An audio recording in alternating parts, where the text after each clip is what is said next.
दोस्तों, कैसे हैं आप सब। उम्मीद करती हूँ आप सब ठीक होंगे। मंदिर में आखिरकार वह पल आ ही गया जब आर्यवर्धन और अनु आमने सामने खड़े हो गए।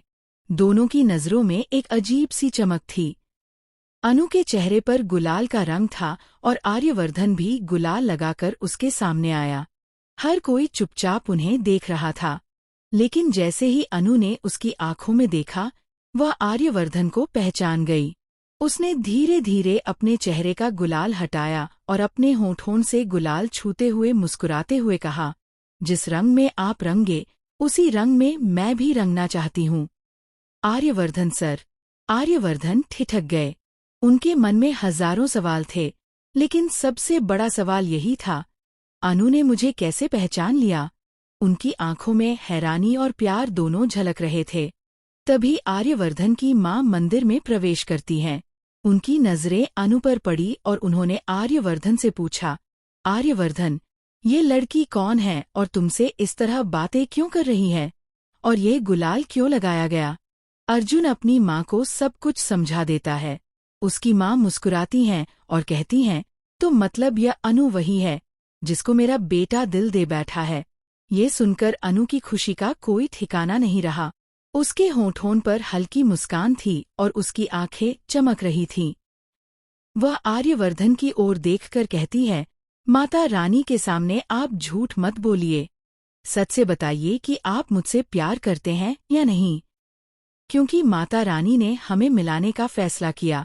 ये उनका आखिरी फैसला है। अब हमें कोई मौका नहीं मिलेगा। मैंने आपसे कहा था, अगर हम दोनों मिल गए तो अब ना नहीं कह सकते। आर्यवर्धन भगवान के सामने झुके और गवाही दी, हाँ, मैं तुमसे प्यार करता हूँ और मैं तुमसे दूर नहीं रह सकता। ये सुनते ही अनु की आंखों में खुशी के आंसू आ गए। वह आर्यवर्धन को देखकर मुस्कुराई और कहने लगी, आपने सच बोल दिया, ये मेरे लिए सबसे बड़ी खुशी है। आर्यवर्धन की माँ ने भी मुस्कुराते हुए कहा, लगता है मेरे आर्य की जिंदगी में अब खुशियों की बहार आ गई है। बिना देर किए मैं उनकी शादी तय कर दूंगी, ताकि खालीपन जल्दी भर सके और उनका जीवन खुशहाल हो। लेकिन कहानी यहीं खत्म नहीं होती। अब आने वाला है दूसरा ट्रैक, जो सबको हिलाकर रख देगा। पुष्पा जी और अनु के पापा की सहमति इस शादी के लिए बड़ी चुनौती होगी।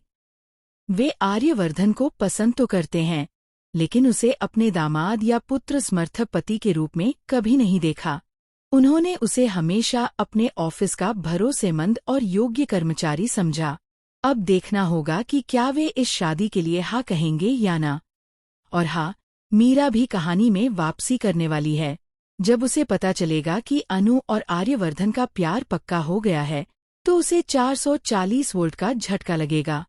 मीरा का मकसद साफ है, आर्यवर्धन की संपत्ति, नाम और पहचान हासिल करना। लेकिन इसके लिए पहले उसे आर्यवर्धन के दिल में जगह बनानी होगी, जो अभी अनु ने बना ली है। अब मीरा सब कुछ करके उनके रिश्ते में दरार डालने की कोशिश करेगी। वह छोटे छोटे झगड़े, गलतफहमियां और साजिशें रचेगी, ताकि अनु और आर्यवर्धन का रिश्ता टूट जाए। तो दोस्तों, ये तो अभी शुरुआत है। आगे जो होने वाला है वह बेहद खतरनाक और रोमांचक है। अब देखना ये है कि मीरा अपनी चालें कितनी सफलतापूर्वक चल पाएगी और पुष्पा जी और अनु के पापा की सहमति कैसे आएगी। फिर मिलेंगे एक नई कहानी के साथ। तब तक के लिए खुश रहिए, सुरक्षित रहिए और देखते रहिए द ड्रामाओ.2।